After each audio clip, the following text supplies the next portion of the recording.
17ஆம் அதிகாரத்துல கர்த்தர் ஒரு உடன்படிக்கை பண்றாரு. இப்ப கர்த்தர் சொல்றாரு 7வது வசனம், உனக்கும் உனக்கு பின்வரும் உன் சந்ததிக்கும் நான் தேவனாய் இருக்கும்படி எனக்கும் உனக்கும் உனக்கு பின் தலைமுறை தலைமுறையாக வரும் உன் சந்ததிக்கும் நடுவே என் உடன்படிக்கையை நித்திய உடன்படிக்கையாக ஸ்தாபிப்பேன். இப்ப உடன்படிக்கை பண்ண போறேன்ட்டாரு. உனக்கும் எனக்கும் யார் யாருக்கு நடுவுல செய்ய போறோம். இப்ப அந்த உடன்படிக்கையில் இருக்கக்கூடியதான உனக்கு என்ன நான் தருவேன். அடுத்த வசனம், நீ பரதேசியாய் தங்கி வருகிற கானான் தேசம் முழுவதையும் உனக்கும் உனக்கு பின்வரும் உன் சந்ததிக்கும் நித்திய சுதந்திரமாக கொடுத்து நான் அவர்களுக்கு தேவனாய் இருப்பேன் என்றார். இது நான் செய்யறேன்னு சொல்லிட்டாரு. ஆனா இப்ப அவன் ஒண்ணு செய்யணும்ல உடன்படிக்கையில, அவன் என்ன செய்யணும். அடுத்த வசனம் சொல்றாரு, பின்னும் தேவன் ஆபிரகாமை நோக்கி, இப்பொழுது நீயும் உனக்கு பின் தலைமுறை தலைமுறையாக வரும் உன் சந்ததியும் என் உடன்படிக்கையை கை கொள்ளுங்கள். எனக்கும் உங்களுக்கும் உனக்கு பின்வரும் உன் சந்ததிக்கும் நடுவே உண்டாகிறதும் நீங்கள் கை கொள்ள வேண்டியதுமான என் உடன்படிக்கை என்னவென்றால், உங்களுக்குள் பிறக்கும் சகல ஆண் பிள்ளைகளும் விருத்த சேதனம் பண்ணப்பட வேண்டும். இதுதான் நீங்க பண்ண வேண்டியது. அப்ப நல்லா கவனிச்சு கொள்ளுங்க. இங்க அடையாளம் என்னன்னா ரத்தம். ஒவ்வொன்றுத்துக்கும் ஒரு டாக்குமெண்ட், பர்ஃபெக்ட் டாக்குமெண்ட். அது நான் என்ன செய்வேன், நீங்க என்ன செய்யணும், அதனால என்ன ஆசீர்வாதம் கிடைக்கும், அதுக்கு என்ன சாட்சி.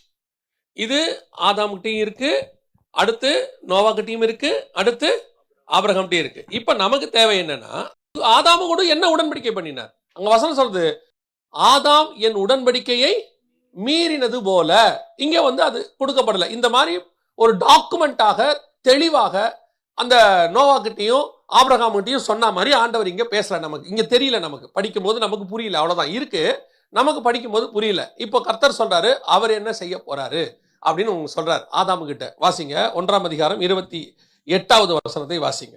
பின்பு தேவன் அவர்களை நோக்கி, நீங்கள் பலுகி பெருகி பூமியை நிரப்பி அதை கீழ்ப்படுத்தி சமுத்திரத்தின் மச்சங்களையும் ஆகாயத்து பறவைகளையும் பூமியின் மேல் நடமாடுகிற சகல ஜீவ ஜந்துக்களையும் ஆண்டு கொள்ளுங்கள் என்று சொல்லி தேவன் அவர்களை ஆசீர்வதித்தார். இவர் செய்யறது நான் என்ன செய்வேன் அப்படின்னு சொல்லிட்டார். இப்போ அவங்க என்ன செய்யணும், அடுத்து அவங்க செய்ய வேண்டியது என்ன அப்படின்னு கேட்டீங்கன்னா 2:17, ஆனாலும் நன்மை தீமை அறியத்தக்க விருட்சத்தின் கனியை புசிக்க வேண்டாம், அதை நீ புசிக்கும் நாளில் சாகவே சாவாய் என்று கட்டளையிட்டார். இது இவங்க செய்ய வேண்டியது. அங்க நோவா கிட்ட சாப்பிடக்கூடாதுன்னு சொன்னாரு, மாம்சத்தை ரத்தத்தோடு கூட புசிக்க வேண்டாம்னாரு. இங்க எல்லா பழத்தோடு கூட இந்த பழத்தையும் சேர்த்து சாப்பிட்றாதுன்னு சொன்னார். அது தனி, இது தனி, அது தனி, இது தனி. இங்க நோவாவையும் அவன் குமாரனை ஆசீர்வதித்து பூமியில பலுகி பெறுங்கன்னாரு. இங்க ஆபிரகாமை ஆசீர்வதித்து பூமியை நிரப்புங்கள்னு சொன்னார். பெர்ஃபெக்ட் டாக்குமெண்ட், கரெக்டா இருக்கு. இப்போ மீறுதல் என்றால் என்ன? ஆதாம் என் உடன்படிக்கையை மீறினான் அப்படின்னு சொன்னா என்ன அப்படின்னு கேட்டா நமக்கு இப்ப தெளிவா தெரியுது. டாக்குமெண்ட்ல போட்டதுல சாப்பிட வேணாம்னு சொன்னது அவர் சாப்பிட்டார், அவ்வளவுதான். இதான் உடன்படிக்கை மீறுதல். நம்ம இதை என்ன சொல்றோம் அப்படின்னு கேட்டா, ஆதாம் பழம் சாப்பிட்டாருன்னு சொல்றோமே, பாவம் செஞ்சாருன்னு சொல்றோமே. பைபிள் அதை எப்படி பாக்குதுன்னா மீறுதலாக பாக்குறது. பைபிள் எப்படி பாக்குது? மீறுதல். அதான் ரோமருக்கு எழுதும் போது வசனம் சொல்லுது. ரோமர் 5:14 வாசிங்க பார்ப்போம். அப்படி இருந்தும் மரணமானது ஆதாம் முதல் மோசே வரைக்கும் ஆதாமின் மீறுதலுக்கு ஒப்பாய் பாவம் செய்யாதவர்களையும் ஆண்டு கொண்டது. அப்படின்னா என்ன அர்த்தம்? ஆதாமுடைய மீறுதல் என்பது என்ன? ஓசியால வாசிக்கிறோம், ஆதாம் என் உடன்படிக்கையை மீறினான். ஆதாம் என்ன மீறினா? உடன்படிக்கையை மீறினா. அந்த உடன்படிக்கையின் மீறுதல்னா என்ன? அதனால மரணம் வந்துச்சு, எல்லாம் ஓகே தான். என்ன மீறினான்? நான் சாப்பிடக்கூடாது என்று சொன்ன கனியை அவன் என்ன செஞ்சுட்டான்? சாப்பிட்டுட்டான். இப்ப நாம நிறைய உடன்படிக்கை இந்த மாதிரி விஷயங்கள்லாம் பாக்குறோம். இப்ப கர்த்தர் நம்மளோட கூட உடன்படிக்கை பண்ணி இருக்கிறார். கர்த்தர் நமக்கு என்ன செஞ்சிருக்கிறாரு? உடன்படிக்கை பண்ணி இருக்கிறார். அதுல ஒண்ணு என்னன்னு கேட்டீங்கன்னு சொன்னா, நித்திய ஜீவன் அளிப்பேன் என்பதே பிதா நமக்கு பண்ண வாக்கு தத்தமா இருக்கிறது. அப்ப அதுக்கு அடையாளமா அவர் என்ன செய்யறாரு? நமக்கு ரத்தத்தை சிந்தி இருக்கிறாரு, அப்பா ரசம் கொடுத்து வச்சிருக்கிறாரு, இதை சாப்பிட சொல்லி இருக்கிறார். ஆனால் இதோடு கூட ஒண்ணு சொன்னாரு, அங்கே சகலவித கனிகளோட சேர்த்து நன்மை தீமை அறிக்கை கனியை சாப்பிட்றாத, இங்க மாம்சத்தோட சேர்த்து ரத்தத்தையும் புசிச்சிராத, இங்க அபாத்திரமாய் போஜனமானம் பண்ணிராத. அதேதான் போஜனமானம் பண்ணு, ஆனா அதோட என்ன பண்ணிராத? அபாத்திரமாய் போஜனமானம் பண்ணிராத. ஏது இன்னைக்கு நாம இந்த விஷயத்தை கம்யூனியன் எடுக்கிற நேரம் வந்திருக்கிறோம், கர்த்தருடைய அப்பத்தையும் ரசத்தையும் புசிக்க வந்திருக்கிறோம். இது உடன்படிக்கை. அன்னைக்கு ஆதாம் கொடுக்க உடன்படிக்கை போல, நோவா கொடுக்க உடன்படிக்கை போல, இது நமக்கு கொடுக்கப்பட்ட உடன்படிக்கை. இந்த உடன்படிக்கையை நமக்கு ஆண்டவர் கொண்டு பெறுவதற்காகத்தான் இங்கே உட்கார வச்சிருக்கிறார். தோட்டத்துக்குள் பண்படுத்தவும் காக்கவும் வைத்தார். அப்ப நான் இந்த உடன்படிக்கையை செய்வதற்கு வந்திருக்கிறேன். அப்படி செய்ய வரும்போது இந்த தோட்டத்துக்குள்ள இருந்து இதை நான் புசிக்கும் போது ஆண்டவர் சொல்ற வார்த்தை, அபாத்திரமாய் போஜனமானம் பண்ணிராத. இந்த அபாத்திரமாய் போஜனமானம் பண்றதுக்கும் ஆதாம் மீறுதல் அப்படிங்கிறதுக்கும் ஒரு கனெக்ஷன் இருக்கு. என்ன நம்மளை பொறுத்த வரைக்கும் ஆண்டவர் சொன்னது அபாத்திரமா போஜனமானம் பண்ணாத, அவனுக்கு சொன்னது நன்மை தீமை அறிந்த கனியை சேர்த்து சாப்பிடாத, சாப்பிட்டா மீறுதல், அபாத்திரமாய் போஜனமானம் பண்ணா மீறுதல். அப்படின்னா இந்த ஆதாம் பண்ண தப்பு என்ன? அவன் சாப்பிட்டுட்டான்றது ஓகே. இப்ப நாம எல்லாருமே கம்யூன் எடுக்கிறோம். எத்தனை பேர் அபாத்திரமாய் போஜனமானம் பண்ணாதவங்க இங்க? நான் எல்லாம் பர்ஃபெக்ட், நான் கர்த்தருக்கு முன்பாக உண்மை உத்தமமா தான் இருக்கிறேன் அப்படின்னு சொல்லிட்டு அதுல கை வைக்கக்கூடியவங்க ஒரு 10% இருந்தா ஓகே. 10% இருந்தா ஓகே. நம்மளால நீங்க அப்படி சொல்ல முடியுமா? நாம இங்கேயும் எதை நம்புறோம்னா கர்த்தர் கிருபை உள்ளவர், இல்ல நான் பரிசுத்தம் உள்ளவன் நம்ம சொல்லல. அந்த இடத்துல என்ன கொண்டு வரோம்? கர்த்தர் கிருபை உள்ளவர். ஏப்பா நான் பாவின்னு தான் எனக்கு தெரியுமே. அவர் அதை எனக்கு எடுக்க வைக்கும் போது அவர் கிருபையா இருந்து எதுவும் பண்ணாம என்ன பாத்துக்கிறார். இல்ல அவர் சொல்றது என்னன்னா, நான் கிருபை உள்ளவர், நான் பாத்துக்கிறேன். இத நீ மீறுதலுக்குள்ள வந்துட்டியா? அபாத்திரமாய் போஜனமான கைய வைக்கிறீங்களா? அதுதான் கர்த்தர் கேட்கிற கேள்வி. அப்படியானால் நான் இதை அபாத்திரமாய் போஜனமானம் பண்ண கூடாது அப்படின்னா, ஆதாம் உடன்படிக்கை மீறக்கூடாதுன்னா என்ன செய்யணும்னா, அதுக்கான வழிமுறை தான் அவர் சொல்லி கொடுத்தார். அந்த 2ஆம் அதிகாரம் 15ஆம் வசனம், ஆதாமை கர்த்தர் தோட்டத்தில் கொண்டு வந்து வைத்து அதை காக்கவும் பண்படுத்தவும் வைத்தார். 2 முக்கியமான காரியத்தை சொல்றார். நீங்க அந்த மீறுதல் பண்ணாம இருக்கிறதுக்கு 2 முக்கியமான விஷயம். ஒன்று பண்படுத்துதல், 2வது காத்தல். பண்படுத்துதல்னா என்ன? சர்ச்சுக்குள்ள, தோட்டத்துக்குள்ள, உங்க குடும்பத்துக்குள்ள ஒரு ஸ்பிரிச்சுவல் ஒர்க் இருக்கு. அந்த ஒர்க்கை பண்ணாம நீங்க சும்மா இருந்தீங்கன்னா கண்டிப்பாக மீறுதல் வந்துடும். அதை நீங்க என்ன செய்யணும்? அது கர்த்தர் கொடுத்த உங்களுக்கு ஒரு வேலை. பவுல் சொல்றாரு, சுவிசேஷம் அறிவித்தல் என் மேல் விழுந்த கடமையா இருக்கிறது. இட்ஸ் நாட் எனக்கு ஏதோ ஆப்ஷனே கிடையாது. இங்க ஆசாரிப்பு கூடாரத்திற்குள் கர்த்தர் அநேக காரியங்களை உண்டாக்குகிறார். பலிபீடத்துக்கிட்ட இருந்து பலிபீடத்தை கட்டி, அதுக்கப்புறம் உள்ளுக்குள்ள போனீங்கன்னா மேஜை, சமூகத்து அப்போ, 7 கிளை உள்ள பொன்குத்து விளக்கு, அப்புறம் திரைச்சீலை, உள்ள போனீங்கன்னா உடன்படிக்கை பெட்டி, அப்புறம் தூப கலசம். உடன்படிக்கை பெட்டிக்குள்ள என்ன இருக்குதுன்னு கேட்டீங்கன்னு சொன்னா, மன்னா வைக்கப்பட்ட பொற்பாத்திரம், ஆரோனின் தளிர்த்த கோல், அப்புறம் கற்பலகை, இவ்வளவு இருக்குது. இவ்வளோ காரியத்தை கர்த்தர் செய்ய சொல்றாரு. டென்ட் போட சொல்றாரு, டென்ட்டுக்கு மேல தோல் மேல தோலா போட சொல்றாரு. இவ்வளவு இருக்கு. Everything had a work. எல்லாத்துக்கும் அங்கே ஒரு வேலை இருந்தது. எல்லாத்துக்கும் உடன்படிக்கை பெட்டிக்குள்ள, அந்த உடன்படிக்கை கூடாரத்துக்குள்ள இருந்த, அந்த ஆசாரிப்பு கூடாரத்துக்குள்ள இருந்த எல்லாத்துக்குள்ளேயும் என்ன இருந்துச்சு? ஒரு வேலை இருந்துச்சு. வேலை இல்லாம எதுவுமே இல்லை. இதுவும் சொல்ல போனா, இந்த உடன்படிக்கை பெட்டி சுமக்கப்பட வேண்டும். தூக்கிட்டு போனோம், எல்லா இடத்துக்கும் கூட்டிட்டு போனோம். கூடாரத்தை கழட்டி மாட்டி மாட்டி கூட்டிட்டு போனோம். போய் இன்னொரு இடத்துல டிஸ்மேண்டில் பண்ணி அந்த இடத்துல மேண்டல் பண்ணோம். திருப்பி எல்லாம் பண்ணணும். போற இடத்துக்குலாம் அது முன்னாடி போகணும். வேற போய் எல்லாத்தையும் சென்டர்ல போட்டு எல்லாத்தையும் அடிக்கணும். இவ்வளவு வேலை இருக்குது. ஆனா எந்த இடத்துல ஆண்டவர் பாருங்க, எப்பா நீ செய்யும் போது 2 கரண்டியா செஞ்சிரு. நீ செய்யும் போது ஒரு இந்த மீட்டர் துணியை கொஞ்சம் எக்ஸ்ட்ரா வாங்கி வச்சுக்கோ. ஏன் ஒரு இடத்துக்கு இன்னொரு இடத்த மாற்றும் போது கண்டிப்பா என்ன ஆகும்? இந்த லாஜிஸ்டிக் நீங்க சொல்றீங்கல்ல, ஒரு இடத்துல இன்னொரு இடத்துல போகும்போது நம்ம வாங்கும்போது கொஞ்சம் ஹார்ட் கோரா வாங்கணும்ன்றோம். கொஞ்சம் ஸ்ட்ராங்கா வாங்க. ஏங்க தூக்கிட்டு போறோம், பெட்டி தூக்கிட்டு வரோம், பெட்டி கொஞ்சம் ஸ்ட்ராங்கா எல்லாம் உடஞ்சிரும்ன்றோம். அப்படி இருக்கும்போது ஆண்டவர் எதையுமே எக்ஸ்ட்ரா செய்ய சொல்லல. ஆசாரிப்பு கூடாரத்துக்குள்ள எதையுமே செய்ய சொல்லல. எல்லாமே ஒண்ணுதான் இருந்துச்சு, யூனிக். அதோட அர்த்தம் என்ன? அந்த ஆசாரிப்பு கூடாரத்துக்குள்ள ஒண்ணு வந்துருச்சுன்னா எல்லாத்துக்கும் வேலை இருக்குதுன்னு அர்த்தம். என்ன வேலை இருக்குது? அந்த தோட்டத்தை பண்படுத்துகிற வேலை, மெயின்டெனன்ஸ் ஒர்க். அது உள்ள சில வேலை இருக்கும். உங்க அத்தனை பேருக்கும் ஸ்பிரிச்சுவலி ஒரு ஒர்க் இருக்கும். அதுக்கு அந்த ஸ்பிரிச்சுவல் ஒர்க்ல டிசிப்ளினையும் டிசைபிள்ஷிப்பையும் சொல்லி கொடுக்கறதா நீங்க சொல்ற வேலையெல்லாம். லீடர்ஷிப்பும் டிசைபிள்ஷிப்பும் தெரியாம எங்க வருவீங்க? 40 வருஷம் இஸ்ரவேல் ஜனங்களை நடத்தணும்னா 40 வருஷம் ஆடு மேய்க்கணும். ஆடு மேய்க்கணும் அப்படிங்கிறது நம்மளை பொறுத்த வரைக்கும் லோவான வேலை. நீ உலக பிரகாரமா நாம நினைக்கிறத சொல்ற. பையன் இன்ஜினியரா இருக்கிறான், பையன் ஆடு மேய்க்கிறான். எதை நீங்க சொல்லுவீங்க? உங்களுக்கு எது பெருமையா இருக்கும்? வேர்ல்டியா கேட்கிறேன். பையன் அமெரிக்கால இன்ஜினியரா இருக்கிறது நல்லா இருக்கும். ஊர்ல மதுரைக்கு பக்கத்துல, ஸ்ரீலங்கால மட்டக்களப்புக்கு பக்கத்துல ஆடு மேய்ச்சிருக்கிறான்றது சொல்றது உங்களுக்கு கரெக்டா இருக்குமா? மனசு கொஞ்சம் கஷ்டமா தானே இருக்கு. ஆனா ஒரு நாட்டுக்கே ராஜாவா மாற போறாரு மோசே. 5 லட்சம் புருஷருக்கு மேல நடத்தணும். அவர் தான் இன்னைக்கு கிங்கு, அன்னைக்கு கணக்குக்கு. ஆனா லீடர்ஷிப் வரணும்னா அதுக்கு முன்னாடி ஆடு மேய்க்கணும். ஆடு மேய்க்கிறத கேவலம் நினைச்சா கிங்கமா மாற முடியாது. அப்ப இந்த டிசைபிள்ஷிப், இது டிசைபிள்ஷிப்பும் லீடர்ஷிப்பும் படிச்சா தான் வரும். அப்ப சபைக்குள்ள இதெல்லாம் இருக்கு. இது அல்ல கர்த்தர் சொன்னது. இதுக்கல்ல பண்படுத்துதல் என்பது. நீங்க இதையே மினிஸ்ட்ரியா மாத்திட்டீங்க. இது மினிஸ்ட்ரிக்கான ஆயத்தம். இல்ல உங்களை சர்ச்ல கிளீன் பண்ண சொல்றாங்க, இல்ல போய் ஒரு ட்ராக்ஸ் கொடுக்க சொல்றாங்க, இல்ல ரோட்ல நின்று பேச சொல்றாங்கன்றது மினிஸ்ட்ரிக்கான ஆயத்தம் தானே ஒழிய அதெல்லாம் மினிஸ்ட்ரி. உங்க மேல ஒரு மினிஸ்ட்ரி இருக்கும் சர்ச்சுக்குள்ள, உங்களை கொண்டு கர்த்தர் செய்யறது இருக்கும். நீங்கள் சபையை இன்னைக்கு எப்படி கொண்டாந்துட்டீங்க? தோட்டத்துக்குள்ள எதுக்கு வந்திருக்கிறீங்க? வந்தது எதுக்குன்னு ஆரம்பத்துல சொன்ன மாதிரி தான், வேர்ல்ட்லியா பிளெஸிங்கா வாழ்ந்துட்டு ஓட்டத்தை முடிக்கிறது. இதை நான் குற்றமா சொல்லல, இதைத்தான் உலகத்தாரும் செய்கிறார்கள். இங்க வேறொரு காரணத்துக்காக கர்த்தர் உங்களை கொண்டாந்து இருக்கிறார். உங்களுக்கு அந்த ரெல்ம் ஓபன் ஆகணும், முதல்ல அந்த ஐ ஓபன் ஆகணும். இப்போ எலிசா கூட ஒரு சீஷன் இருந்தான், கேயாசின்னு ஒருத்தர் தான், உங்களுக்கு தெரியும். கேயாசியோடைய ஐ யாரை பார்த்துச்சு? கேயாசியோட கண்ணு யாரை பார்த்துச்சு? கேயாசியோட கண்ணு எலிசாவுக்கு பதிலாக ஒரே ஒரு தடவை யாரை பார்த்துருச்சு? நாகமான பார்த்துருச்சு. அவனை தள்ளியாச்சு. இப்ப அடுத்த சீசன் வந்துட்டான். இப்போ இந்த சீசன் நாகமணி யாரையும் பார்க்கல, இவன் யாரையே பார்த்துக்கிட்டு இருக்கான்? எலிசாவையே பார்த்துட்டு இருக்கிறான். ஒரு பெரிய சேனை வந்துடுச்சு. இப்போ இவன் கண்ணு யாரை பார்க்குது? அந்த பெரிய சேனையை பார்க்குது. இப்போ எலியா சொல்றாரு, அவரோடு இருப்பதை பார்க்கிலும் நம்மோடு இருப்பது அதிகம். இப்போ எலிசா சொல்றாரு, கர்த்தாவே இவன் கண்களை திறந்தருளும். இப்போ இவன் இவ்வளவு நாள் எலிசா கூட இருந்திருக்கிறான், எலிசாவையே பார்த்திருக்கிறான், நாகமான பார்க்கல. நாகமன் மாதிரி இவங்கிட்ட வந்த யாரையுமே பியூர்லி ஸ்பிரிச்சுவல் நல்ல டிசைபிள் கூடவே இருக்கிறான். ஆனால் இவனால் பார்க்க முடியாத இன்னொரு இடம் இருக்கு.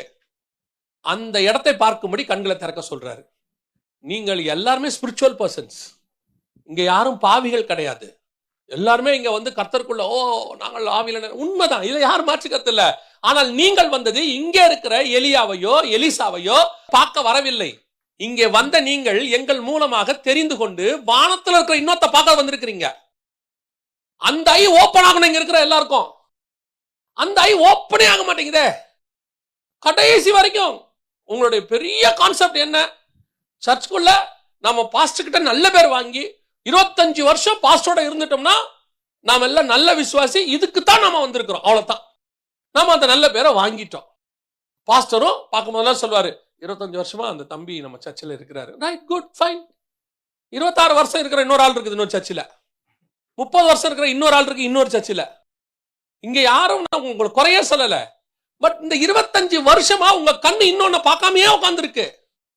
இன்னொன்னு யோசிக்கவே இல்லை. உங்க கண்ணு முழுக்க முழுக்க எதை யோசிக்குதுன்னா, இந்த உலகத்தில் என்ன செஞ்சுட்டு நான் கடைசி வரைக்கும் சக்சஸ்ஃபுல்லா ஸ்பிரிச்சுவலா இருந்துட்டு சாகணும் அப்படிங்கிற கான்செப்டுக்குள்ளதான் இருக்கே ஒழிய, உங்க கண்ணு கொஞ்சம் கூட பரலோகத்துல இருக்கிற அதை ஓபன் பண்ணி எனக்கு மேல ஒரு அக்னி ரதம் இருக்கு. எலிசா எலியாவை பார்த்தாரு, மேல ஏறி போறத பார்த்தாரு, சுழல் காற்றை பார்த்தாரு, ரெண்டத்தனையா பெற்றுக்கொண்டாரு. இப்ப நான் எலிசா கூட இருக்கிறேன். இதே எலிசாவை நான் பார்த்துக்கிட்டே இருந்தேன்னா எனக்கு 4 மடங்கு கிடைக்கும் ஆவிக்குரிய வாழ்க்கை. ஏன் வானம் திறக்கும், நான் அக்னி ரதத்தை பார்ப்பேன். அன்னைக்கு ஒரு அக்னி ரதம் வந்துச்சு, எலியாவையும் பிரிச்சுச்சு. அந்த அக்னி ரதத்தை ஏன் கண்ணு பார்க்கணும் அப்படிங்கிற எண்ணம் வரணும் இல்ல. கடைசி வரைக்கும் எலிசா கூடயே வாழ்க்கையை ஓட்டிடலாம். நிறைய பேருக்கு அவருடைய எண்ணம் என்ன, கூடவே அப்படியே இருந்து ஓட்டிடலாம். உலகத்தானுக்கு கூட ஒரு விஷன் இருக்கு. ஒருத்தன் நினைக்கிறான் நான் மார்ஸுக்கு போகணும்னு நினைக்கிறான், முடியுமா முடியாத வேற விஷயம். அவனுக்கு ஒரு விஷன் இருக்கு. ஒருத்தன் நினைக்கிறான் நான் ஜூபிட்டருக்கு போகணும்னு, இன்னொருத்தன் நினைக்கிறான் நான் வந்து இன்டர்நேஷனல் ஸ்பேஸ் ஸ்டேஷனை கட்டணும்னு, ஒருத்தன் நினைக்கிறான் வேர்ல்டையே பிடிக்கணும்னு. இவனுங்களுக்குள்ள இவ்வளோ விஷன் இருக்குதே. உங்க விஷனும் என் விஷனும் எவ்வளவு குறுகி இருக்கு பாத்தீங்களா, எவ்வளவு சின்னதா இருக்கு பாத்தீங்களா. இதுல ஒரு சாட்டிஸ்பாக்சனோட செத்து போகணும்னு நினைக்கிறீங்களே, நம்ம எவ்வளவு குறுக்கமான மக்கள் தெரியுமா. நம்மளை என்ன செஞ்சு வச்சுட்டோம் நம்ம மைண்ட்ல, இது சாட்டிஸ்ஃபைட், அவ்வளவுதான். இதற்காக நாம் அழைக்கப்படவே இல்லை. ஆபிரகாமுக்கு கொடுக்கப்பட்ட விஷன் ரொம்ப பெருசு. அவன் என்ன எதிர்பார்க்கிறான் தெரியுமா? ஆண்டவர் சொல்றாரு, நான் உன்னோட உடன்படிக்கை பண்றேன், இந்த தேசம் இருக்கு இல்லையா, இது முழுக்க உன் சந்ததிக்கும் உனக்கும் உன் சந்ததி எல்லாத்துக்கும் தந்துடுறேன்ப்பா. எங்கிருந்து எங்க வரைக்கும்? ஈராக்ல இருந்து ஈஜிப்ட் வரைக்கும் எடுத்துக்கொண்டாரு. எங்கிருந்து எங்க வரைக்கும்? ஐப்ராத் நதி முதல் கொண்டு எகிப்தின் நதி வரைக்கும். ஐப்ராத் ஈராக்ல இருக்கு, எகிப்துல இருந்து நைல் நதி, ஈராக்ல இருந்து ஈஜிப்ட் வரைக்கும் உனக்கு தந்துடுறேன், எடுத்துக்கோன்றான். அவன் சொல்றான், அதையல்ல, அதெல்லாம் இல்ல, அதிலும் மேன்மதையாச பரம தேசத்தையே நாடின, எனக்கு ஒரு நகரம் ஏறி வருது, அதை கொடுங்கன்றான். என்ன ஒரு தாட்டு, என்ன ஒரு ஸ்பிரிச்சுவல் மைண்ட், என்ன ஒரு விஷன், எப்படி இருக்கு பாருங்க. நான் ரொம்ப ஆச்சரியமா பார்ப்பேன். எஸ்தரை ராஜா கூப்பிட்டு சொல்றாரு ஃபர்ஸ்ட் டைம், எஸ்தர் உனக்கு என்ன வேண்டும்? அடுத்த வார்த்தை சொல்வாரு, ராஜ்யத்தில் பாதி கெட்டலும் நான் உனக்கு தருகிறேன். எஸ்தர் சொன்னா, அதெல்லாம் ஒண்ணு வேணாம் ராஜா. என்னது ஒண்ணு வேணாமா? என்ன இப்படி சொல்லிட்ட? எவ்வளவு தெரியுமா? 127 நாட்டுல பாதி, 63 நாடு. 63 நாடு. எங்கிருந்து எங்க வரைக்கும்? இந்தியால இருந்து இந்து தேசம் முதல் கொண்டு எத்தியோப்பியா வரைக்கும், சூடான் வரைக்கும். இன்னைக்கு இருக்கிற Sudan from India, Iran, Iraq, இன்னைக்கு இருக்கிற நாட்டெல்லாம் கணக்கு போட்டுங்க. மிடில் ஈஸ்ட் முழுக்க மொத்தம், Egypt, Saudi Arabia, Lebanon, Syria, மொத்தம் சேர்த்து 127 கண்ட்ரிஸ். அதுல சொல்றாரு, பாதியை நான் உனக்கு தரேன், பாதி தந்துடுறேன் உனக்கு. கூப்பிட்டு சொன்னு சொல்றா, அதெல்லாம் வேணாம் ராஜா, நீங்க வச்சுக்கங்க, பரவாயில்ல. போயிட்டாங்க. ராஜா அமுச்சு விட்டாரு. என்னடா அவ எல்லாத்தையும் வேணான்ட்டு சாப்பாட்டு கூப்பிடுறாளே, ஒருவேளை அங்க வச்சு கேட்பாளோ? அங்க போனோன்னு ராஜா சொல்றாரு, விருந்து முடிச்சோன்னே, எஸ்தர் உனக்கு என்ன வேண்டும் சொல், ராஜ்யத்தில் பாதி கேட்டால் தரேன். அதெல்லாம் வேணாம் ராஜா, நீங்க வீட்டு போங்க. இப்போ ராஜாவுக்கு புரியவே மாட்டேங்குது. இவ வந்து பார்க்கும்போதும் கேட்டேன், ஒண்ணு வேணான்ட்டா. சரி, இவளை பார்க்க நான் போகும்போது கேட்டேன், ஒண்ணு வேணான்ட்டா. அப்புறம் எதுக்கு தான் என்ன கூப்பிட்டா? அப்புறம் தேசத்தில் பாதி கூட வேணும்னா இதை விட வேற என்ன எதிர்பார்க்கறா? அவன் நினைக்கிறா, நீ என்ன பாதி கொடுக்குற? என் விஷனே 127. நீ என்ன தேசத்துல பாதி கொடுக்குற? ஒரு நாள் வரும், உன் பக்கத்துல உட்காருவேன், ராஜகுமாரத்தையா மாறுவேன், கிரீடத்தை வைப்பாங்க, 127 நாட்டுக்கு நான் தான் ராணி. விஷன் எவ்வளவு பெருசு பாருங்க. அந்த விஷன் வரணும். இது அல்ல, இதிலும் மேன்மையான பரம தேசத்தை அவள் நாடினாள். அப்போ எலிசா இருக்கிற ஊழியக்காரனுக்கு ஒண்ணு இருந்துச்சு, இது அல்ல, எலிசா கூட இருக்கிற சேனை அல்ல, மேல இருக்கிற அக்கினி ரத்தத்தை பார்க்கணும். அப்ப நான் சர்ச்சுக்குள்ள உட்கார்ந்து இது அல்ல, இதுலயே என் வாழ்க்கை. இப்பவும் சொல்றேன், இது வந்து நான் உங்களுக்கு எச்சரிப்பா சொல்றேன், இந்த வேலையை நீங்க செய்யல, தோட்டத்தை காவல் காக்கிற வேலையை யாரு கொடுத்தாரு? ஆதாம் தானே கொடுத்தாரு. வாசிங்க, ஆதியாகமத்தின் புஸ்தகம் 3ஆம் அதிகாரம் 24வது வசனத்தை வாசிங்க. அவர் மனுஷனை துரத்திவிட்டு ஜீவ விருட்சத்துக்கு போம் வழியை காவல் செய்ய ஏதேன் தோட்டத்துக்கு கிழக்கே கேருபீன்களையும் வீசிக்கொண்டிருக்கிற சுடரொளி பட்டயத்தையும் வைத்தார். எடுத்து வேலையை வேற ஒருத்தங்கிட்ட கொடுத்துட்டாரு. எதுக்கு கொண்டு வந்து வச்சு வேலையை கொடுத்து, எதுக்கு ஒன்னு உட்கார வச்சு என்ன விஷன் கொடுத்தாரோ, அந்த விஷனை நீங்க செய்யலைன்னா எடுத்து இன்னொருத்தங்கிட்ட கொடுத்துருவாரு. எப்பவுமே ஒரு விஷயத்த நல்லா மைண்ட்ல வச்சுக்கணும். கர்த்தர் நாம் ஒருவனை மாத்திரம் நம்பி இருக்கிறவர் அல்ல. இவனை விட்டா வேற ஆளே இல்லை, நான் என்ன செய்வேன், அதுக்கப்புறம் நான் என்ன பண்ணுவேன், இந்த ஒர்க்கை செய்ய முடியாம போச்சேன்னு இல்லை. அவருக்கு 7000 வருஷம் ஹிஸ்டரி இருக்கு, 6000 வருஷம் மனுஷனை பத்தின ஹிஸ்டரி இருக்கு. அவருக்கு தெரியும், ஆதாம்ல இருந்து ஆளை ஆல்டர்னேட் வச்சுக்கிட்டே இருப்பாரு. ஒரு ஆள் சவுல் இல்லையா, தாவீதை கொண்டு வருவாரு, இமிடியேட்டா கொண்டு வருவாரு. யூதாஸ் போனானா பவுலை கொண்டு வருவாரு. கர்த்தர் ஆல்டர்னேட் வச்சுக்கிட்டே இருப்பாரு. ஆதாம் காவல் செய்ய இல்லையா, கொண்டா கேருபீன்ட்டாரு, அவனவை காவலுக்குட்டாரு, இவனை மட்டும் ஸ்ட்ராங்கான அளவைடான்ட்டாரு. இருக்கிறதுல கொடுமையான விஷயம் என்ன தெரியுங்களா? எனக்கு கொடுக்கப்பட்ட அழைப்பை நான் செய்யாமல் என் எதிரில் இன்னொருத்தன் செய்வதை நான் பார்ப்பது பயங்கர கொடுமை தெரியுமா உங்களுக்கு? எனக்கு ஒரு அழைப்பை கொடுத்து அந்த அழைப்பை நான் என் மீறுதல்ல இழந்துட்ட பிறகு அதே அழைப்பை எதிரில் ஒருத்தன் செய்யறத கர்த்தர் வேணுன்ட்டா எதிரில் இருக்கிறவன் செய்ய வைப்பாரு, கூட இருக்கிறவனை செய்ய வைப்பாரு, அவனை செய்ய வச்சு நம்ம கிட்ட உணர்த்துவாரு, அவன் செய்யறான் பாரும்பாரு. அந்த மாதிரி ஒரு பெயின் இருக்கு பாருங்க, ஸ்பிரிச்சுவல் பெயின். உலகத்துல வேற ஒண்ணு கிடையாது. கர்த்தர் உங்ககிட்ட ஒண்ணு சொன்னா நீ செய்யணும், அது உனக்கு கொடுக்கப்பட்டது, நீ தான் செய்யணும். காரணம், இந்த நீங்க செய்யும் பொழுது அதோட ரிசல்ட், பலன் பரலோகத்தில் இருக்கிறது. கானானுக்கு ஆபிரகாம் போனதனுடைய பலன் எங்க இருக்குன்னா பரலோகத்தில் இருக்கு. பரமதேசத்தையே நாடினா அங்க வந்துடுது, அது ஹெவன்லி பிளான்ல வந்துடுது. அப்ப நான் இங்க எனக்கு கொடுக்கப்பட்ட பொறுப்பை செய்யறேனா, பண்படுத்துறேனா, பத்திரமா செய்யறேனா? இவன் காவல் காக்கல, சரி பண்படுத்தல, ஓகே ரைட் விட்டாச்சு, பண்படுத்தல, ஒர்க் பார்க்கல. ரெண்டாவது, காவல் செய்யவும் ஒழுங்கா காவல் காத்தானா? ஒழுங்கா காவல் காத்தாங்களா ரெண்டு பேரும்? ஏன்னா இது ரெண்டு பேருக்கு சேர்ந்து கொடுக்கப்பட்டது. ஆசீர்வாதம் சொல்லும் போது 1:28 சொல்லும் போது அவங்க அவர்களை நோக்கி, அப்படித்தானே இருக்குது வசனம். 1:28 ஆதியாகமத்தை வாசிக்கும் போது வசனம் என்ன சொல்லுது? பின்பு தேவன் அவர்களை நோக்கி. யாரை நோக்கி? அவர்கள்னா அப்ப ஏவாள் இருந்தாங்களா? ஏவாள 2ஆம் அதிகாரத்துல தானே படைச்சாரு. அப்ப எங்க யாரு இல்ல? ஏவாள் இல்ல. ஆனா விஷன்ல யார் இருக்கா? ஏவாளும் இருக்கிறாங்க. ஏன்னா மல்கியா 2:15 சொல்லுது, அவர் ஒருவனை அல்லவா படைத்தார், அவருக்குள்ள ஆவி பரிபூர்ணமாய் இருந்தது, பின்ன ஏன் ஒருவனை படைத்தார்? தேவ பக்தி உள்ள சந்ததியை பெரும்படிதானே. ஒருத்தனை தான் படைச்சாரு, ஆனா அவருக்குள்ள இருக்கிற விஷன்ல யார் இருந்தது? ஏவாளும் இருந்தாங்க. அப்ப இந்த ஆசீர்வாதம் யாருக்கும் சேர்ந்தது? ஏவாளுக்கும் சேர்ந்தது. அப்ப உடன்படிக்கை யாருக்கு சேர்ந்தது? ஏவாளுக்கு சேர்ந்தது. அப்ப கட்டளை யாருக்கும் சேர்ந்தது? ஏவாளுக்கும் சேர்ந்தது. அப்ப ஒரு தோட்டத்தை காவல் காக்கிற பொறுப்பு ரெண்டு பேர்கிட்ட இருக்கு. வாசிங்க. ஆதாமும் ஏவாளும் ஒழுங்கா காவல் காக்கல அப்படிங்கிறதற்கான அடையாளம் என்ன? 3ஆம் அதிகாரம் 1ஆம் வசனம் வாசிங்க. தேவனாகிய கர்த்தர் உண்டாக்கின சகல காட்டு ஜீவன்களை பார்க்கிலும் சர்ப்பமானது தந்திரமுள்ளதாய் இருந்தது. எந்த ஜீவனை பார்க்கிலும்? காட்டு ஜீவனை பார்க்கிலும். தோட்டத்துக்கு வெளியே இருக்கிறதுக்கு பேர் தான் காடு. தேவனாகிய கர்த்தர் மிருகத்தை உண்டாக்கும் போது எப்படி உண்டாக்குனாரு? ஆதியாகமம் 1:24 வாசிங்க. பின்பு தேவன் பூமியானது ஜாதி ஜாதியான ஜீவ ஜந்துகளாகிய நாட்டு மிருகங்களையும் ஊரும் பிராணிகளையும் காட்டு மிருகங்களையும் காட்டு மிருகங்கள், நாட்டு மிருகம் காட்டு மிருகம் ரெண்டையும் டிஃபரன்ஸ் பண்ணி தான் உருவாக்கி இருக்கிறார். உருவாக்கிட்டு தான் இவன்ட்ட சொல்றாரு, தோட்டத்துக்குள்ள வந்து வச்சுட்டு சொல்றாரு, தோட்டத்தை பத்திரமா காவல் பண்ணு. என்ன காவல் பண்ணணும்? நாட்டு மிருகம் உள்ள மிருகம் இருக்குது தோட்டத்துக்குள்ள, அதே வெளியும் மிருகம் இருக்கு, எதுவும் வெளியிருந்து உள்ள வராம பாத்துக்க. காட்டு மிருகம் உள்ள வராம என்ன செய்ய பாத்துக்க. 2 பேரும் அதை பாத்துக்கணும். இப்ப எங்க பிரச்சனை வந்துச்சு தெரியுமா? காட்டு மிருகத்தை உள்ள விட்டுட்டாங்க தோட்டத்துக்குள்ள. அந்த வசனத்திலே அடுத்து சொல்லுது, சர்ப்பமானது ஸ்திரியை நோக்கி. அப்போ சர்ப்பம் எங்க வந்துருச்சு? ஒன்னு பண்படுத்தல, இன்னொன்னு ஒழுங்கா காவல் செய்யல. கொடுக்கப்பட்ட ஒன்னு ஃபர்ஸ்ட் வேலையே செய்யல, இன்னொன்னு கொடுக்கப்பட்ட வேலையை ஒழுங்கா செய்யல. இன்னைக்கு செய்யறோமா? கொடுக்கப்பட்ட வேலை ஒழுங்கா செய்யப்படுதா?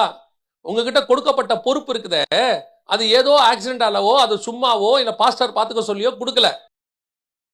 நான் சொல்றது எல்லாத்துக்கும். இப்ப திடீர்னு பாஸ்டர் உங்களை கீபோர்டு வாசிங்கன்னு சொல்றாங்க. இப்ப கீபோர்டு வாசிக்கிறவங்கள நான் சொல்லல, நான் சொல்றது ஒரு உதாரணம். கீபோர்டு வாசிங்கன்றாங்க இல்லையா? ஒரு மேலே ஏறி பாட சொல்றாங்க இல்லையா? உங்களை ஒரு நாள் சர்ச்சை பார்த்துக்கோங்கன்னு சொல்றாங்க, இல்ல ஒரு நாள் செய்தி கொடுங்கன்னு சொல்றாங்க, இல்ல ஒரு சண்டே கிளாஸ் எடுங்கன்றாங்க. இது பொறுப்பு. இதை செய்யும் போது ஒழுங்கா செய்யணும். ஏதோ எனக்கு கொடுத்தாங்க, ஒரு நாள் தானே கொடுத்தாங்க, நாம ஏதோ அதை நேரா இந்த சர்ச்சில் வரும்போது இன்னைக்கு இருக்கிற சபைகளில் இருக்க ஒரு பெரிய பிரச்சனை. ஒரு 30 வருஷத்துக்கு முன்னாடி உள்ள சர்ச்சில் 25 வருஷத்துக்கு முன்னாடி ஒரு பொறுப்பை கொடுத்தா, இப்போ எங்ககிட்ட கொடுத்தாங்க, ஓப்பனர் மினிஸ்ட்ரி கொடுப்பாங்க, நாங்கள் ரோட்டில் போய் மைக்கில் பேசுவோம். நான் சொல்கிறது இந்தியாவில் தெருவில் போய் சண்டேஸில் பேசுவோம். 3 மணிலேருந்து 6 மணி வரைக்கும் ஒவ்வொரு ஸ்பாட்டான்னு இன்னும் பேசுவோம். பேசி 10 நிமிஷம் பேசுவோம். பேசும்பொழுது அந்த பொறுப்பை ஒரு நாள் சொல்லுவாங்க, இன்னைக்கு நீங்கள் ஒரு ஸ்பாட்டில் பேசுங்க தம்பி அப்படிம்பாங்க. கர்த்தர் அறிவார், அந்த ஒரு ஸ்பாட்டுக்கு பேசுறதுக்கு காலையிலேருந்து ஜெபம் பண்ணுவோம். ஏன்னா சான்ஸ் கிடைச்சிருக்கு, வாய்ப்பு கிடைச்சிருக்கு, விட்டுறக்கூடாது. நான் காலேஜ் ஃபர்ஸ்ட் இயர் இருக்கும் போது ஆண்டவர் ஏற்றுக்கொண்டேன். அப்போ தான் எனக்கு 2 வருஷத்தில் எங்கள் சர்ச்சில் ஓப்பனர் மினிஸ்ட்ரி பேச சொல்கிறாங்க. அது வரைக்கும் கூட போவோம் வருவோம், ட்ராக்ஸ் மட்டும் கொடுப்போம் ரோட்ல நின்று. ஒரு நாள் சொன்னாங்க பேசுங்க தம்பின்னு. அடுத்த சண்டே நீங்கள் பேசுங்க தம்பின்னு சொல்லிட்டாங்க.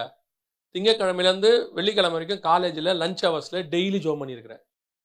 ஆண்டவர் எத்தனை நிமிஷம்? 10 நிமிஷம் தான் ஜோம் பண்ணியிருக்கிறேன். ஆண்டவருக்கு தெரியும், அங்கே ஒரு முட்செடி இருக்குது ஒரு இடத்துல எங்கள் காலேஜுக்குள்ளே இருக்கும். போய் அங்கே உட்காந்து அங்கே ஒரு டவலை விரித்து உட்காந்து டெய்லி ஜோம் பண்ணுவேன். ஆண்டவரே அந்த 10 நிமிஷத்தில் கொஞ்சம் பேர் ரட்சிக்கப்படணும்.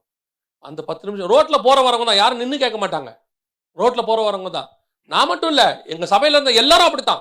நானும் பெருமையாக சொல்ல நினைச்சிடாதீங்க, அத்தனை பேரும் அப்படித்தான். அன்னைக்கு இருந்த எல்லா சபையில் உள்ள ஆவிக்குரியவர்கள் அப்படித்தான் இருந்தார்கள். ஒரு சண்டே கிளாஸ் மினிஸ்ட்ரிக்கு முந்தின நாள் ஃபாஸ்டிங் இருப்பாங்க பிள்ளைகளுக்காக. இப்ப சண்டே கிளாஸ் மினிஸ்ட்ரி ஜாலியா நோவா கதை தானே பார்த்துக்கலாம். இல்ல, உங்ககிட்ட கொடுக்குற பொறுப்பு என்னன்னு கேட்டா, அந்த பிள்ளைகளை பாதுகாக்கிறது மட்டும் இல்ல, உனக்கு கொடுக்க போற அடுத்த பொறுப்புக்கான எக்ஸாமினேஷன். கர்த்தர் பரலோகம் உன்னை நம்புதுங்கிறதுக்கான எக்ஸாமினேஷன். இதுல ஒழுங்கா பண்ணதான் அடுத்த பொறுப்பு. கொஞ்சத்தில் உண்மையா இருந்தால் அநேகத்தின் மேல் அதிபதியாய் வைப்பார். எனக்கு கொடுக்கப்பட்ட பொறுப்பு சின்னதுன்னு நினைக்காதீங்க, சின்னது மட்டும் நினைக்காதீங்க. சர்ச்சில் என்ன செய்ய சொல்றாங்கன்ட்டு, எனக்கு கொடுக்கப்பட்ட பொறுப்புல நான் கொஞ்சத்துல உண்மையா இருந்தா போதும், என்னுடைய ஹெவன்லி விஷன் ஓபன் ஆயிடும். அதான் எனக்கு செலக்ஷன். இப்ப ஆண்டவர் சொன்னாரு, அந்த பாத்துக்கப்பா, இந்த தோட்டத்தை பாத்துக்க. திடீர்னு பாம்பை உள்ள விட்டாங்க. வசனம் சொல்லுது, பாம்பு உள்ள வந்த உடனே ஸ்திரீயானவள் வஞ்சிக்கப்பட்டாள். அப்படிதானே இருக்குது? அப்படிதானே இருக்கு?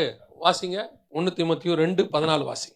ஆதாம் வஞ்சிக்கப்படவில்லை, ஸ்திரீயானவளே வஞ்சிக்கப்பட்டு மீறுதலுக்கு உட்பட்டாள். 2 பேரும் தானங்க சாப்பிட்டாங்க. அதென்ன ஒருத்தன் வஞ்சிக்கப்படவில்லை ஒருத்தி வஞ்சிக்கப்பட்டாள்னு இருக்கு? 2 பேரும் தானே பழம் சாப்பிட்டாங்க. ஆனால் இங்கே சொல்லும் பொழுது ஆதாம் மீறினான், ஆதாம் மீறினான், ஸ்திரீ வஞ்சிக்கப்பட்டாள். டிஃபரன்ஸா வேர்டு மாத்தி யூஸ் பண்றார் ஆண்டவர். 2 பேரும் வஞ்சிக்கப்பட்டார்கள் சொல்லல, 2 பேரும் மீறினார்கள் சொல்லல. ஆதாம் உடன்படிக்கையை மீறினான். வசனம் தெளிவா இருக்கு தீமோத்தேயுல, ஆதாம் வஞ்சிக்கப்படவில்லை, ஸ்திரீயானவளே வஞ்சிக்கப்பட்டாள். மீறுதல் வேறு, வஞ்சித்தல் என்பது வேறு. வஞ்சித்தல்னா ஏமாற்றப்படுதல். அவள் ஏமாற்றப்பட்டால், இவன் மீறினான். ஏமாற்றப்பட்டால்னா என்ன அர்த்தம்னா, தெரியாம கூட ஏமாற முடியும். ஆனா மீறுதல்னா தெரிஞ்சு செய்வது. எனக்கு ஒரு வேலை கொடுக்கப்பட்டது, அந்த வேலையில் நான் என்ன செஞ்சிட்டேன்? மீறுதல், உடன்படிக்கையை நான் மீறிட்டேன். சாப்பிடாதன்னு சொன்னதை நான் சாப்பிட்டுட்டேன்.